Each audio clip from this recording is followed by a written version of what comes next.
Welcome to the deep dive. This is where we take a whole stack of sources, sometimes complex ones, and we pull out the really important stuff, the surprising bits for you. And today, wow, we are diving headfirst into something pretty unique, definitely speculative. The idea that maybe there are extraterrestrial beings, well, living right here on Earth. I mean, just think about that for a second. What kind of beings could possibly be out there? And, what do they want? The material we looked at, it points to some pretty wild scientific estimates, like up to 100,000 different alien races just in our galaxy. A lot of them apparently morphologically similar to us, 2 arms, 2 legs, a head. It's kind of mind-blowing. Absolutely mind-blowing. And our goal today really is to get into the source material, covering 13 specific types of these entities, the ones known for visits or contacts with humans. We're going to pull out the key things, what they look like, where they supposedly come from, how they interact with us. Think of it as like your essential guide, a shortcut to getting up to speed on this whole fascinating and kind of hidden side of things. Exactly. We're here to guide you through it all, zero in on those really surprising facts, the aha moments, so you can grasp what's key without getting lost in, well, all the detail. We'll go from the feared manipulators to some surprising ancient Earth locals, even these incredibly advanced protectors. Okay then, let's unpack this. And maybe we should start with the ones pretty much everyone recognizes. Yeah, kicking us off the Greys. They are, by far the most well-known type, aren't they? It seems like everyone's heard about the Greys. What did the sources tell us? Are there different kinds? Oh, definitely. The reports mention at least three distinct types. First, you've got the most common ones. They're about, say, 1.5 meters tall, and they're thought to be from the Zeta 2 Reticuli system. That's a binary star. Then there are taller ones, maybe 2.2 meters, reportedly from Orion. And finally, a smaller type, just a meter tall, apparently from Bellatrix, which is near Orion. Okay, so different origins, but what about their looks? That classic gray image we all kind of picture. All right, that's pretty consistent across the types. Generally, yeah, gray skin, that big inverted pear-shaped head, no hair, and those huge black almond-shaped eyes everyone talks about. Very small mouths, hardly any lips, minimal nose and ears, and typically thin bodies, long arms, long fingers. Yeah. Now, here's where it gets pretty significant according to the sources. They supposedly reproduce by cloning. It seems their own reproductive systems are damaged, likely from, well, radiation. And these accounts often suggest their intentions toward humans aren't exactly positive. They're linked to abductions. And the belief is they're trying to create a human-gray hybrid race. A hybrid race. Why? What's the thinking there? Well, maybe to improve their own genetic stock. Uh-huh. Or perhaps just to repair the physical damage they've suffered, potentially using human organs, biological substances, maybe even our genes. That's pretty chilling.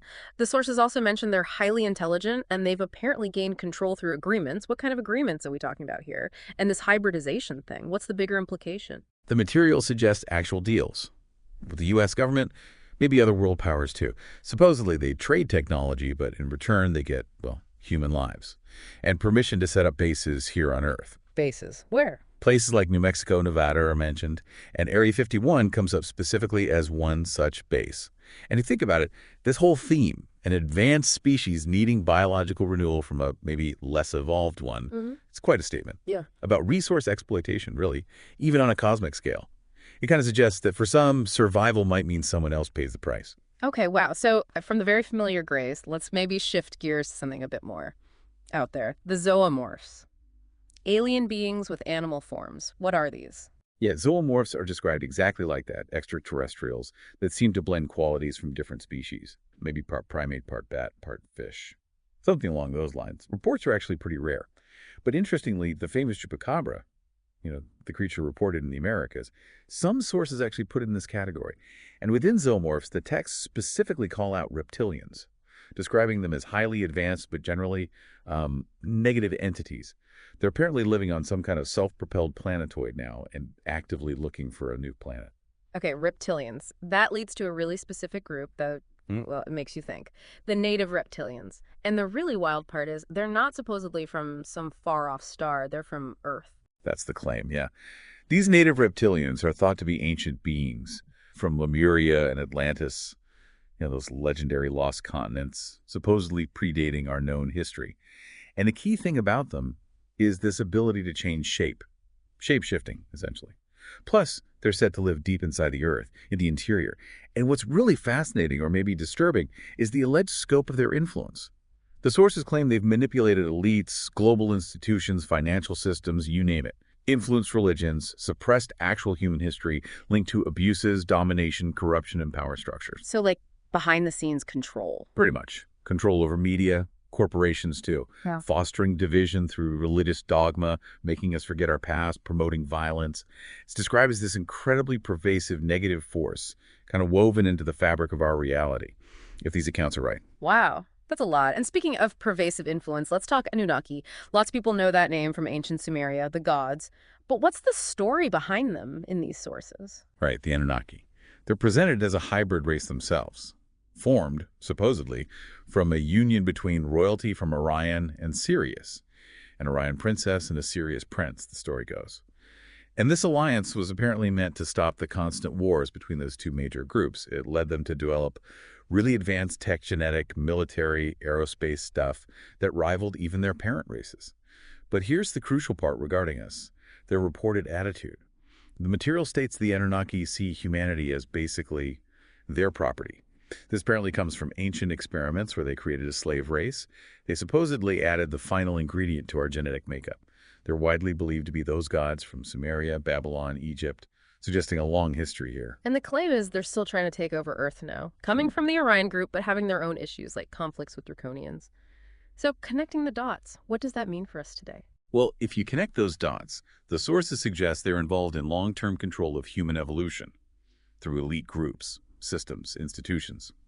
They're also said to manipulate consciousness, and they're apparently competing directly with the Draconians, another major power faction, often hostile for Earth. These accounts even blame them for most of history's wars, control systems, belief systems, even things related to sex and secret societies. They were apparently key players in something called the Black League Wars, a big conflict mentioned in these sources involving various alien factions.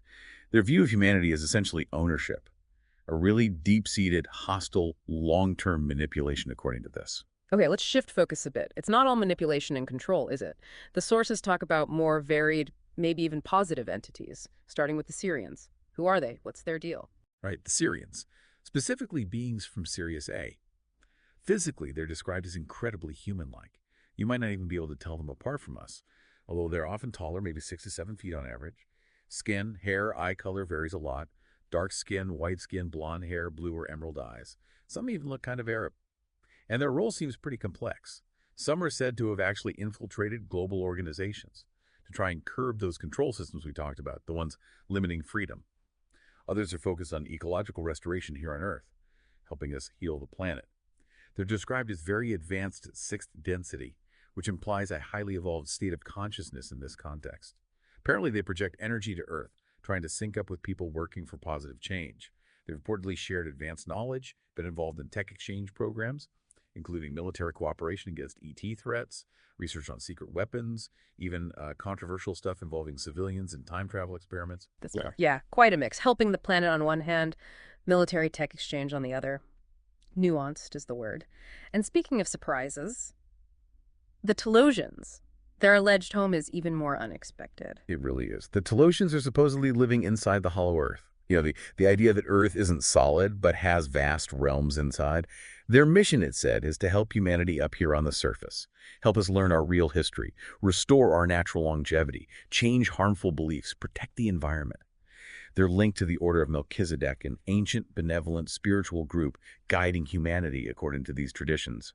The descriptions paint them as tall, blonde people living in these reestablished ancient colonies beneath the surface. They supposedly have interstellar craft and are part of something called the Agadi Network, and its Silver Fleet terms referring to this vast underground network and their advanced ships. Wow. A hidden civilization trying to help us from below. Okay. And then the Lyranos. They're called the original ancestors of our whole galactic family. What's their story? Yeah, the Lyranos.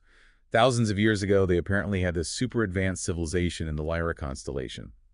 But it descended into conflict, internal factions fighting. Eventually, it led to war, destroyed a lot of their society. So many Lyranos left in starships. They went off to colonize other systems. The Pleiades, the Hyades, Vega are mentioned. Some of these Lyran ancestors also apparently came to Earth way back during the time of Lemuria and Atlantis, those lost continents again. The sources say the Lyranos themselves have evolved past conflict now. But interestingly, some current inhabitants of Lyra are supposedly reptilian descendants. And that whole region is still apparently a battleground between Greys and another group called human Saurians. It points to a really complex ancient galactic history. So, a lineage shaped by war, some becoming refugees, and from them we get the Vegans, descendants of those Lyran refugees. Exactly. The Vegans are described as relatively peaceful, tranquil humans. They work closely with other refugee groups now living in places like the Pleiades or Wolf 424, another star system. Physically, they're often described as dark-skinned, maybe with an oriental appearance, similar to native people from India. Their tech is apparently quite advanced, maybe 250 years ahead of the Pleiadians. And they, too, are said to be guided by non-physical beings, part of the Council of Andromeda, which seems to be a major interstellar governing body. And that brings us neatly to the Pleiadians. They're pretty well known, especially in New Age circles, right? Very much so. The Pleiadians are typically described as blonde, Nordic-looking humans, though sometimes dark-haired Nordics, too. They're based in the Pleiades star cluster, obviously, and other systems colonized by refugees from Lyra, specifically fleeing invasions by reptiloids from Alpha Draconis. That's a specific reptilian group. Their main planet, Era, is said to have been terraformed by these Lyran refugees. And here's an interesting note. The Pleiadians were reportedly the first humanoids to develop hyperspace travel, a concept the sources allege the U.S. government tried to replicate with the Philadelphia experiment back in the 40s, trying to crack that same physics. And like the Vegans, they consider themselves part of that Andromeda Council. Okay, let's shift to the protectors now, starting with the Procyon. These sources describe them as one of the most positive groups out there. What makes them special? The Procyon, yeah. They come from the Procyon binary system, which is actually quite close, about 11.4 light years away. Apparently, they got the nickname the Swedes because they look fair-haired, very humanoid. Their whole philosophy is strongly based on service to others, that key spiritual idea of altruism found in these texts. And they have a genuinely positive outlook towards humanity here on Earth. They've reportedly been active in trying to shield us from the negative actions of the Greys and Reptilians. They can travel through time and dimensions. They often use ships but aren't dependent on them. In fact, their name, Procyon, apparently translates to something like home of those who travel through time. They serve the law of one, that universal principle of unity, and they help humans, but always respecting our free will. That sounds like a really powerful, positive influence. Okay, and now, the Arcturians, described as maybe one of the most advanced civilizations. What sets them apart? The Arcturians, yes.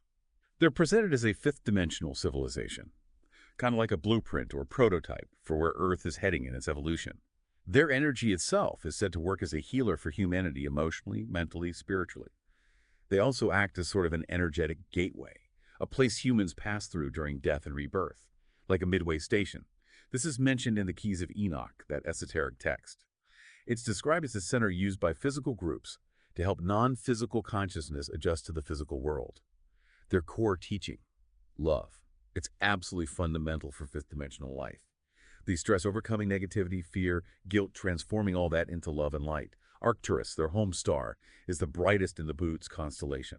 They work really closely with Ascended Masters, they call them the Fraternity of the Whole, and also with the Galactic Command, that interstellar governing body again, their starships, supposedly the most advanced in the universe.